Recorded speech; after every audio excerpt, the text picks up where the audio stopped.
Today I'm going to show you how to sew a French seam to give your garments a more professional look.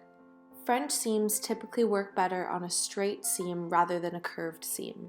They're also better with a finer fabric because they can get a little too bulky with a thick fabric. Starting with our 2 squares of silk fabric, we're going to place our wrong sides together. So the right side's facing out, the opposite of what you would typically do. We're then going to move our needle to the right position. If your machine doesn't allow you to do this, you can adjust the width so the needle moves to the right. Now place your fabric so it's just covered by the presser foot and sew a straight line. Because of how close to the edge you're sewing, you can get away with adding 0.5 centimeters extra for seam allowance or none at all. As you can see, your stitch should be very close to the edge of the fabric. You can now trim away as much as you can without cutting the seam. We're now going to iron open the seam that we just created. Now you're going to take the fabric and fold it so that the seam is on the inside and iron again. And that's where we're going to sew our next stitch.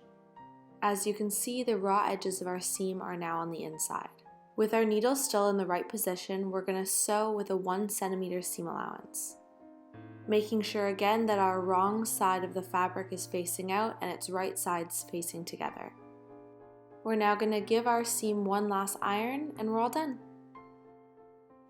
Although the process of sewing the French seam takes double the time, you can see here that the fabric that would have usually frayed on the edges is unable to fray with the French seam, and therefore your garment will last a lot longer. Thank you for watching, and if you liked my video, please subscribe.